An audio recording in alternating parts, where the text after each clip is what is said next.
हाँ तो बच्चों, मेरे YouTube channel study with Rakesh sir में आप सभी का स्वागत है। तो हम पढ़ रहे थे, एक मिनट रुक जाओ। हम आपकी क्लास 12 की राजनीति विज्ञान का एक टॉपिक पढ़ रहे थे, शीत युद्ध का दौर। अब उस टॉपिक को हम आगे की ओर पढ़ने की कोशिश करेंगे, ठीक है।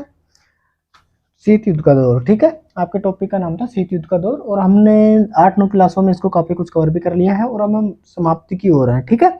और पिछली क्लास में हमने क्या नाम से गुट निरपेक्षता आंदोलन पढ़ रहे थे, और पढ़ते पढ़ते बीच में ही क्लास आपकी क्या होगी थी, बंद हो गई थी। तो अब उससे आगे पढ़ने की कोशिश करेंगे, ठीक है। और जितना पढ़ा दिया है मैंने उसके आप नोट्स बना लेना, शानदार तरीके से मैंने पढ़ाने की कोशिश की है। अब आगे भी मैं अब आगे की हमारा वही टॉपिक जहाँ से हमने हमारा रह गया था अधूरा, वहीं से स्टार्ट करते हैं। तो वो हमारा टॉपिक था गुट निरपेक्षता आंदोलन। गुट निरपेक्षता आंदोलन, ठीक है, जिसको नाम से पुकारा भी जाता, नाम भी कहा जाता है, ठीक है, नॉन अलायंस मूवमेंट, ठीक है, गुटनिरपेक्षता आंदोलन। ये क्या है देखो, इसको मैं पॉइंटों के माध्यम से लिखाने की कोशिश करता हूँ, आप लिखने की कोशिश करना। सबसे पहला पॉइंट इसमें लिखेंगे कि शीत युद्ध के दौरान, शीत युद्ध के दौरान, ठीक है, शीत युद्ध के दौरान दोनों दोनों महाशक्तियां, शीत युद्ध के दौरान दोनों महाशक्तियां छोटे बड़े देशों को, छोटे बड़े देशों देशों को अपनी ओर शामिल करके शामिल करके अपनी शक्तियां बढ़ा रही थी, अपनी शक्तियां बढ़ा रही थी, ठीक है। तो यहाँ तक पहली बात हो गई कि शीत युद्ध के दौरान जो दोनों महाशक्तियां थी, सोवियत संघ और रूस, वो छोटे बड़े देशों को शामिल करके अपनी तरफ समाहित करके और अपनी शक्ति को बढ़ा रही थी। यानी सभी दोनों महाशक्तियां चाह रही थी कि अधिक से अधिक देश मेरे साथ जुड़े और मेरी जो विचारधारा है उसको फॉलो करके हमारे साथ जुड़े, जिससे हमारी शक्ति में बढ़ोतरी हो। और दोनों महाशक्तियां ऐसा काम कर रही थी। लेकिन लेकिन लेकिन इस दौरान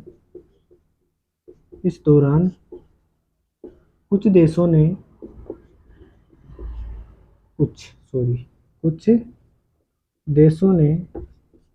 कुछ देशों ने दोनों ही महाशक्तियों दोनों महाशक्तियों दोनों महाशक्तियों के साथ साथ शामिल होने की बजाय, या दोनों ही कुछ देशों ने दोनों गुटों, या महाशक्तियों की बजाय अपन गुट लिख लेते हैं, ठीक है, दोनों दोनों दोनों गुटों में, गुटों का मतलब आपको पता ही है, दोनों गुटों में शामिल होने की बजाय शामिल शामिल इस दौरान कुछ देशों ने दोनों गुटों में शामिल नहीं होना ही न नहीं होना नहीं होना ही उचित समझा तथा शांति शांति का समर्थक बने, शांति शांति का समर्थक बने। अर्थात किसी भी गुट में शामिल नहीं हुए, ठीक है। ऐसे देशों को गुट निरपेक्ष देश, ठीक है, गुट निरपेक्ष देश तथा इस नीति को गुट निरपेक्ष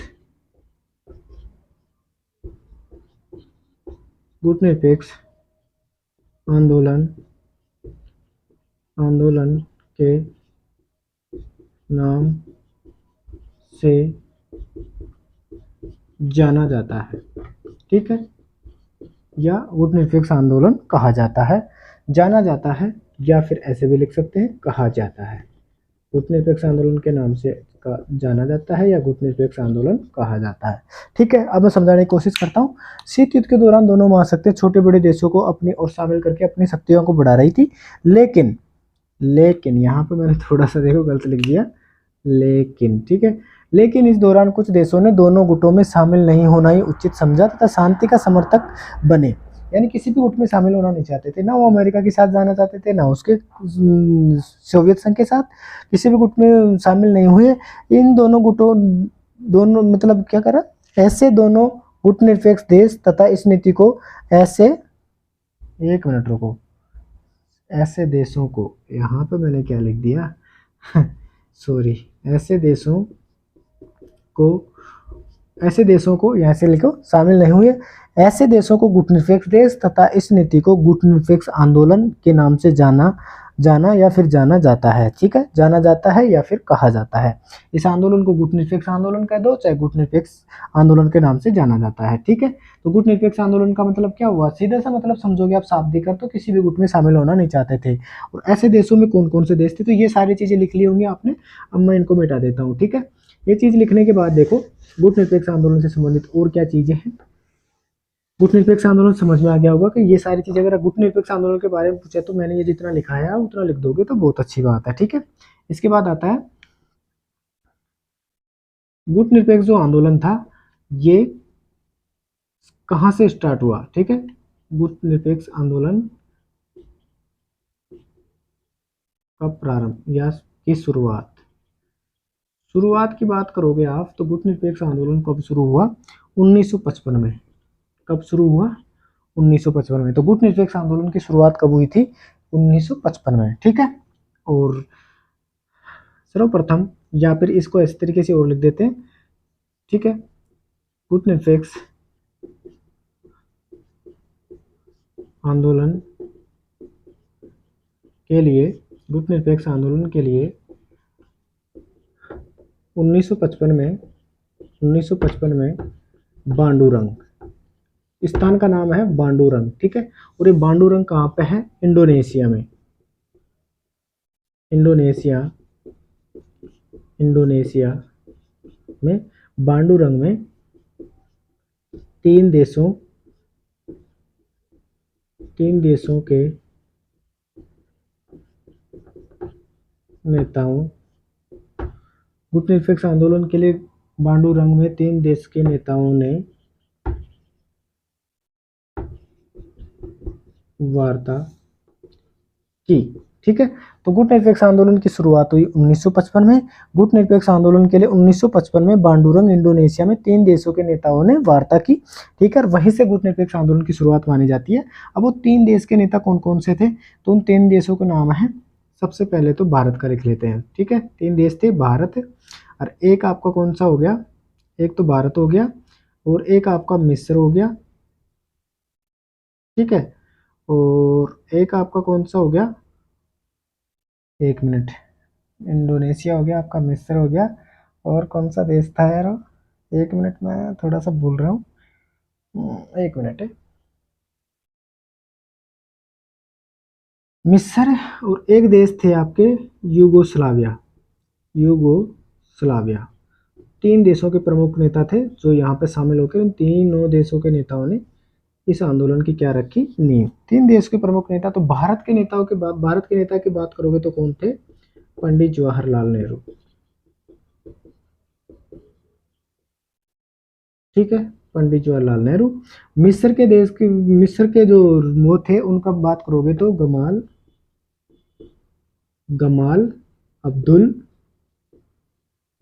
अब्दुल नासिर। ठीक है, यूगोस्लाविया की बात करोगे तो जोसेफ ब्रोंज टिटो। ठीक है। तो गुट निरपेक्ष आंदोलन 1925 में बांडुरंग के अंदर सम्मेलन हुआ और उसके देश वार्ता हुई। वहीं से इन्होंने ये कहा कि हम किसी भी गुट में शामिल नहीं होंगे, हम अलग रहेंगे, किसी भी गुट में शामिल नहीं करेंगे, ना किसी गुट का विरोध करेंगे। ठीक है। और इन तीनों नेताओं ने इस गुट निरपेक्ष आंदोलन की नींव रखी। और 3 देश के नेता थे, भारत के थे पंडित जवाहरलाल नेहरू, मिस्र के थे गमाल अब्दुल नासिर और यूगोस्लाविया के जोसेफ ब्रेंज टिटो। ठीक है। इस तरीके से गुट निरपेक्ष आंदोलन की शुरुआत हुई थी। ठीक है।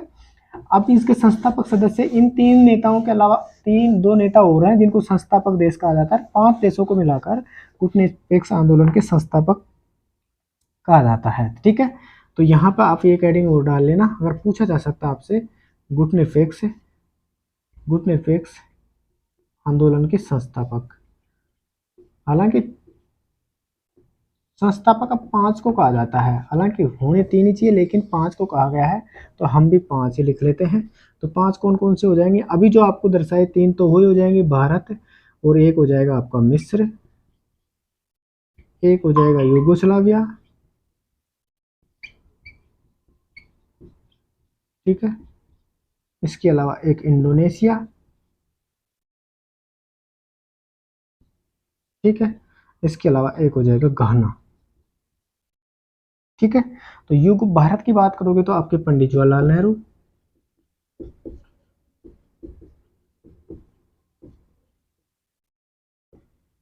मिस्र की बात करोगे तो अभी मैंने आपको लिखवाया था, क्या लिखवाया था मिस्र के लिए, गमाल अब्दुल नासिर। ठीक है। यूगोस्लाविया की आप बात करोगे तो यूगोस्लाविया का जोसेफ ब्रोंज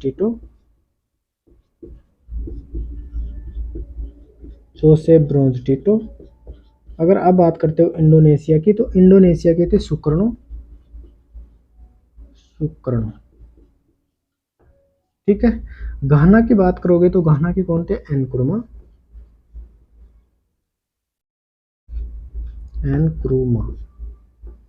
ठीक है।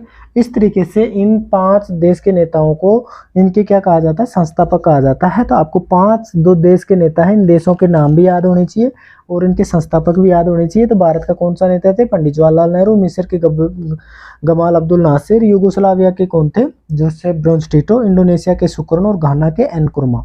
ठीक है। इस तरीके से आपको 5 देशों के ये याद होनी चाहिए, इनको संस्थापक कहा जाता है, गुट निरपेक्ष आंदोलन के संस्थापक।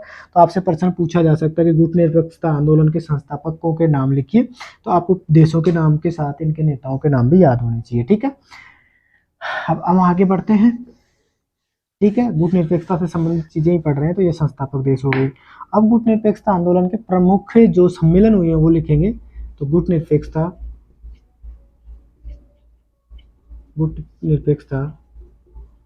प्रमुख सम्मेलन पढ़ेंगे, सभी नहीं पढ़ेंगे। गुट निरपेक्षता आंदोलन के प्रमुख सम्मेलन, उनके बारे में आपसे पूछा जा सकता है। तो प्रमुख सम्मेलन 2-3 सम्मेलनों को पढ़ने की कोशिश करेंगे, कब कब हुए, कहाँ हुए, कितने देशों ने भाग लिया। ठीक है। तो सबसे पहले सम्मेलन हम पढ़ने की कोशिश करते हैं। तो मैं यहाँ पर इस तरीके से पढ़ाता हूँ आपको, 3 ऐसे भागों में बांट लेते हैं। ठीक है। सबसे पहला सम्मेलन, तो ये सबसे फर्स्ट सम्मेलन बोलेंगे इसको, प्रथम सम्मेलन या फर्स्ट सम्मेलन। ठीक है। इसके अलावा हम पढ़ेंगे, एक तो फर्स्ट सम्मेलन पढ़ेंगे, ये कब हुआ, सारी चीजें इसमें पढ़ेंगे। इसके अलावा महत्वपूर्ण आपका सम्मेलन है 14वां सम्मेलन पढ़ लेते हैं, जो बहुत इंपॉर्टेंट है, 14वां सम्मेलन। ठीक है। इसके अलावा आपका एक सम्मेलन और होता है, और वो होता है 17वां सम्मेलन। ठीक है। 3 महत्वपूर्ण सम्मेलन हैं। इन सम्मेलनों के बारे में छोटी छोटी बातें आपको याद रखनी, जो आपकी परीक्षा में छोटे क्वेश्चन यहाँ से बन सकते हैं। और इसी बार जो आपका प्रश्न आया था वो आया भी था यहाँ से कि गुट निरपेक्षता का प्रथम सम्मेलन कहाँ हुआ था। इस बार की जो बोर्ड परीक्षा थी उसमें पॉलिटी में यहाँ से क्वेश्चन आया था कि गुट निरपेक्षता आंदोलन का प्रथम सम्मेलन कहाँ हुआ था। तो प्रथम सम्मेलन कहाँ हुआ था, सबसे पहले तो प्रथम सम्मेलन हुआ कब था, 1951 में। आपको डेट याद, सन याद होनी चाहिए, कब हुआ था, 1951 में। कहाँ हुआ था, बेलग्रेड। बेलग्रेड क्या है, बेलग्रेड एक सर्बिया देश की राजधानी है, तो लिख दोगे आप यहाँ कोष्टक में लिख लेना सर्बिया। ठीक है। तो कहाँ हुआ था फर्स्ट सम्मेलन, 1951 में। कहाँ हुआ था, बेलग्रेड, सर्बिया में। अब इसमें देश, कितने देशों ने भाग लिया, तो यहाँ पर लिख लो आप 20 देशों ने भाग लिया, 20 देशों ने भाग लिया।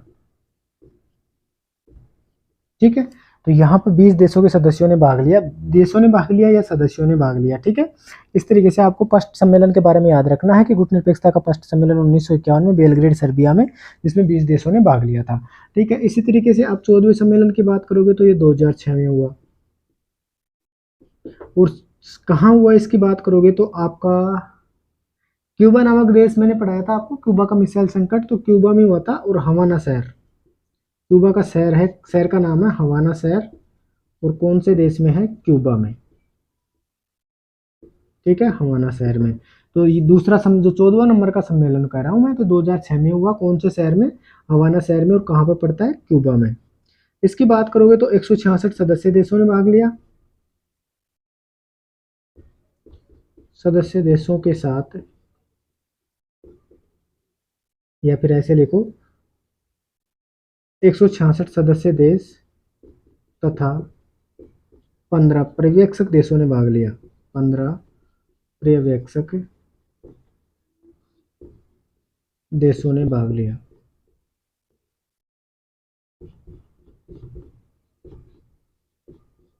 ठीक है, तो यहाँ पर 14वें सम्मेलन की बात करोगे तो 14वां सम्मेलन 2006 में हुआ, हवाना शहर क्यूबा में हुआ। 166 सदस्यीय देश तथा 15 पर्यवेक्षक देशों ने भाग लिया। इसी तरीके से फिर हम 17वां सम्मेलन की बात करते हैं। 17वां सम्मेलन कब हुआ, तो 17वां सम्मेलन सन की बात करोगे तो आप 2016 में हुआ। कहाँ पे हुआ, कहाँ की बात करोगे तो वेनेजुएला में। Venezuela, Venezuela. ठीक है, वेनेजुएला एक देश का नाम है, वेनेजुएला। तो वहां पे ये सम्मेलन हुआ था। इस सम्मेलन की बात करोगे तो इसमें 120 सदस्य देश तथा 17 पर्यवेक्षक देशों ने भाग लिया। 17 पर्यवेक्षक देशों ने भाग लिया। ठीक है, तो ये 3 महत्वपूर्ण सम्मेलन गुटनिरपेक्षता आंदोलन के जो प्रमुख 3 सम्मेलन थे वो हमने पढ़ने की कोशिश की है। फर्स्ट सम्मेलन की बात करोगे तो 1951 में बेलग्रेड सर्बिया में 20 देशों ने भाग लिया केवल। 14वें सम्मेलन की बात करोगे तो 2006 में हवाना शहर क्यूबा में 166 सदस्य देश और 15 पर्यवेक्षक देशों ने भाग लिया। 17वां सम्मेलन की बात करोगे तो 2006 में ये है, 10 साल बाद 2006 इसमें 1951, 2006, 2016 ये पहला है, ये 14वां, ये 17वां 2016 में, ये वेनेजुएला में 120 सदस्य देश तथा 17 पर्यवेक्षक देशों ने भाग लिया। अब मैंने ये इसलिए रखा है कि आपको ये पता होना चाहिए कि पहला है, 14वां है, 17वां है, 1951 में हुआ था, या 2006 में हुआ था। इसी तरीके से आपको कंपैरिजन करके डेट्स, ये मतलब सन से याद रह जाएंगे, और कौन से देश में ये भी याद रह जाएगा, कितने कितने देश कौन से में भाग लिया। तो ये आप इसके साथ तुलना करके याद रखोगे तो सारी चीज़ें याद रह जाएंगी। ठीक है, इस तरीके से आपके गुटनिरपेक्षता आंदोलन के सम्मेलन हो गए। अब हम आगे बढ़ते हैं गुटनिरपेक्षता आंदोलन में। आप ये इसी तरीके से नोट्स बना लेना इनके। ठीक है, हम आगे बढ़ते हैं। तो गुटनिरपेक्षता आंदोलन में, अब मैं इसको मिटा देता हूँ ऊपर वाली हेडिंग को भी। अब पढ़ते हैं हम 3 चीजें, 3 मुख्य महत्वपूर्ण शब्द जो हैं उनके बारे में पढ़ाने की कोशिश करता हूँ, आप समझने की कोशिश करना। ठीक है, सबसे पहले हम पढ़ते हैं, इससे पहले हम पढ़ लेते हैं, क्या पढ़ लेते हैं, भारत, गुटनिरपेक्षता व भारत। फिर पढ़ेंगे उन शब्दों को। तो गुटनिरपेक्षता तथा भारत। ठीक है, गुटनिरपेक्षता और भारत के बारे में पढ़ेंगे। गुटनिरपेक्षता का भारत से क्या वो हुआ, तो इसको 2 पॉइंटों में हम पढ़ने की कोशिश करेंगे, एक इधर लेंगे, एक पॉइंट इधर लेंगे। ठीक है, जिसमें गुटनिरपेक्षता तथा भारत में, इसमें पढ़ेंगे कि भारत को लाभ, गुटनिरपेक्षता से भारत को यहाँ पे पढ़ेंगे, भारत को लाभ। इस तरीके से लिख लेना हेडिंग इधर। मैं जिस तरीके से आपको नोट्स बनाना हो इसी तरीके से आपको बनाना है, ताकि समझ में चीज़ें सही आएंगी। ठीक है, तो भारत को क्या लाभ हुए थे, और यहाँ पर फिर दूसरी हेडिंग डालेंगे, उसमें लिखेंगे भारत की आलोचना।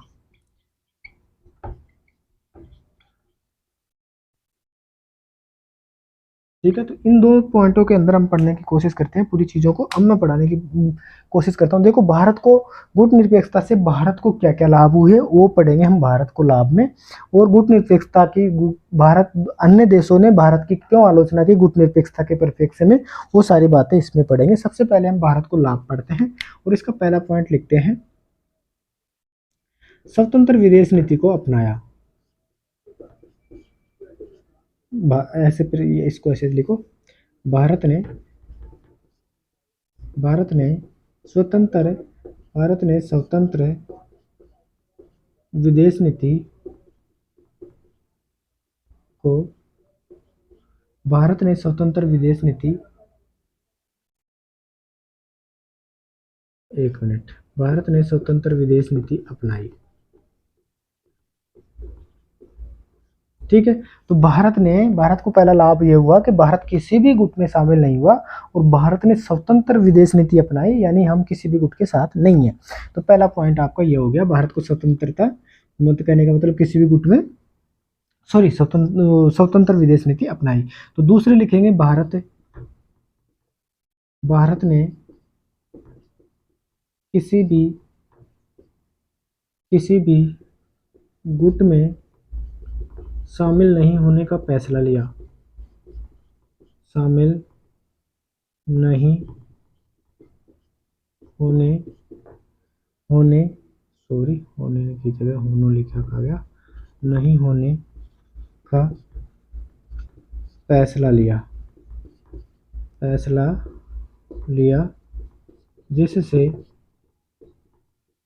जिससे कोई भी महाशक्ति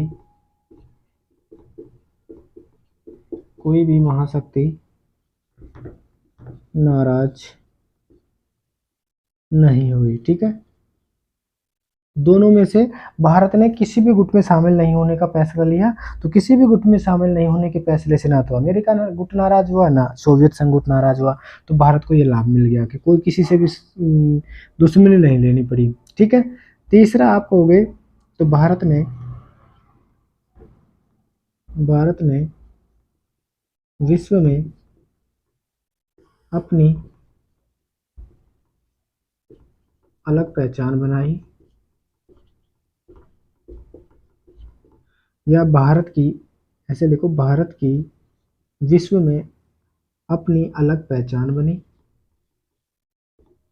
ठीक है, चौथा पॉइंट ये होगा कि इस नीति को अपनाने से, गुटनिरपेक्ष नीति को अपनाने से भारत की विदेश में या वैश्विक स्तर पर अलग पहचान बनी। ठीक है, 3 पॉइंट हो गए।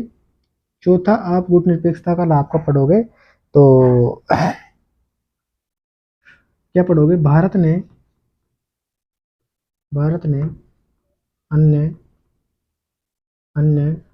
अन्य विकसित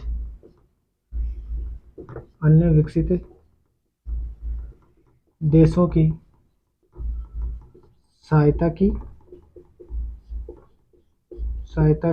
तथा सहायता प्राप्त भी की।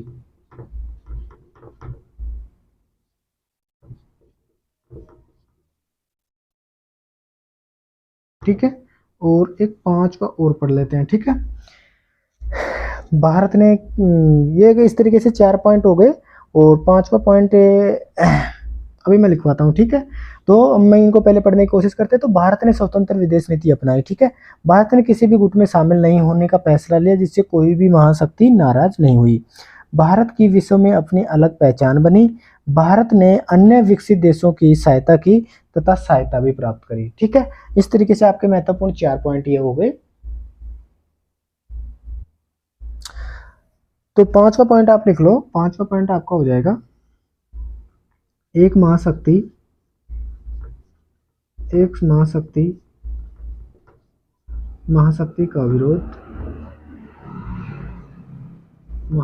का विरोध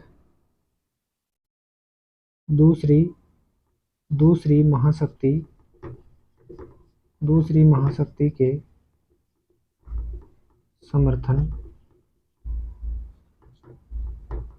में जाने लगा। ठीक है, तो 5वां कारण हो गया, भारत को 5वां लाभ यह मिला, अगर कोई भी महाशक्ति, दोनों महाशक्तियों में से कोई भी महाशक्ति अगर भारत का विरोध करती है, तो दूसरी महाशक्ति फिर भारत की तरफ आती है, उस तरफ से भारत को लाभ होता है। कोई भी शक्ति दोनों में से, या सोवियत संघ भारत का विरोध करती है, तो फिर रूस वो अमेरिका भारत की तरफ होता है, अमेरिका गुट, या फिर अमेरिका गुट भारत के विरोध करता है, तो फिर सोवियत संघ गुट अपनी तरफ भारत की तरफ होता है। इस तरीके से भारत को ये 5 लाभ आपको याद रखने हैं। ठीक है, गुटनिरपेक्षता की नीति से भारत को कितने लाभ हुए, या गुटनिरपेक्षता आंदोलन से भारत को 5 प्रमुख रूप से जो लाभ हुए, मैंने आपको लिखवाने की कोशिश की है। इस तरीके से आप इनको लिख लेना एक एक करके, मैं अभी इसको मिटा रहा हूँ। ठीक है, स्पेस कमा उधर लिखने के लिए हम लिखेंगे भारत की आलोचना। गुटनिरपेक्षता आंदोलन के परिप्रेक्ष्य में भारत की क्या आलोचना करते हैं, अन्य देश क्या क्या आलोचना करते हैं, वो समझने की कोशिश करते हैं। तो यहाँ पे इसकी आलोचना को मैं यहाँ से लिखने की कोशिश कर रहा हूँ। तो सबसे पहला पॉइंट इसमें लिखेंगे भारत। तो पहला पॉइंट हो जाएगा भारत की नीति स्थिर नहीं है। ठीक है, स्थिरता नहीं है भारत की नीति में, पहला ये कहा। बहुत सारे देशों ने आलोचना है कि भारत जो गुटनिरपेक्षता नीति को अपना रहा है उसमें स्थिर नहीं है। ठीक है कि नहीं। दूसरी, जो हमेशा मतलब हमेशा के लिए नहीं है, ये नीति स्थिर नहीं है, चलायमान नीति है। तो ठीक है, दूसरा पॉइंट हो जाएगा आपका भारत की नीति। दूसरी आलोचना कर रहे हैं अन्य देश कि भारत की नीति सिद्धांत विहीन है, कोई सिद्धांतों पर आधारित नहीं है, कोई सिद्धांत नहीं है, कोई रूल नहीं है उसके। तो ठीक है, सिद्धांत विहीन है। ठीक है, तो पहला पॉइंट होगा भारत की जो नीति अपना रहा है भारत गुटनिरपेक्षता नीति, ये नीति स्थिर नहीं है। भारत की नीति सिद्धांत विहीन है, यानी कि जो भारत स्वतंत्र विदेश नीति को अपना रहा है वो नीति सिद्धांत विहीन है, उसमें कोई सिद्धांत रूल नहीं है। ठीक है, तीसरी जो बात करता है वो कहता है कि भारत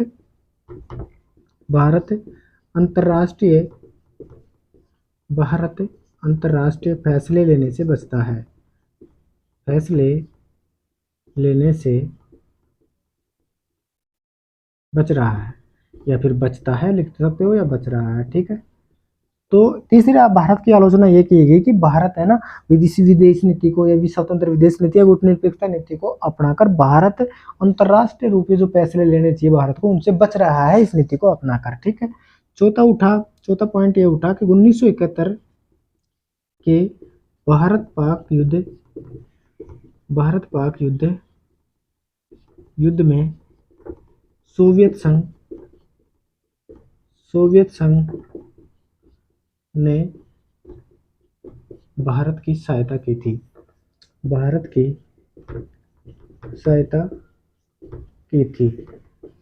जिससे अनेक देशों ने भारत को सोवियत गुट में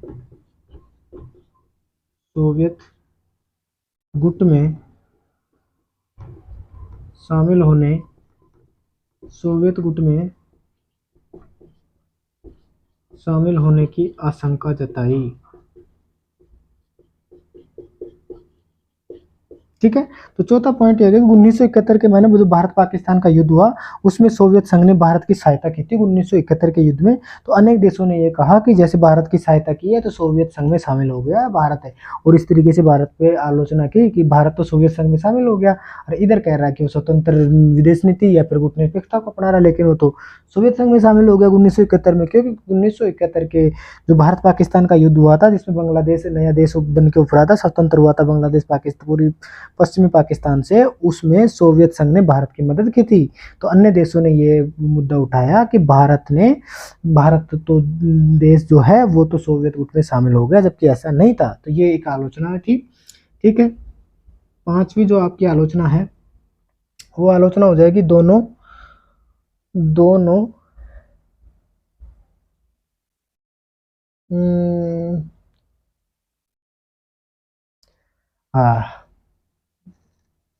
लिखो, हाँ, दोनों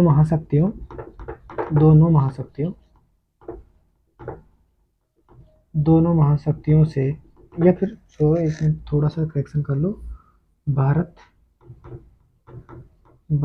दोनों महाशक्तियों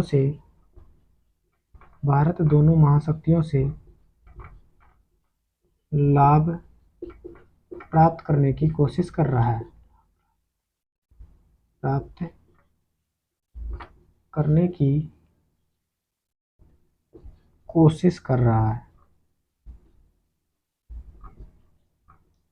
ठीक है, इस तरीके से आपके जो 5 महत्वपूर्ण कारण है वो मैंने आपको लिखाने की कोशिश की है। तो ये हो गया भारत की नीति स्थिर नहीं है, भारत की नीति सिद्धांत विहीन है, भारत अंतर्राष्ट्रीय फैसले लेने से बचता है।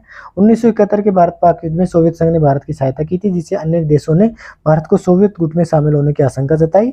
भारत दोनों महाशक्तियों से लाभ प्राप्त करने की कोशिश कर रहा है। ये अन्य देश भारत पर आलोचना कर रहे हैं, भारत पर आक्षेप लगा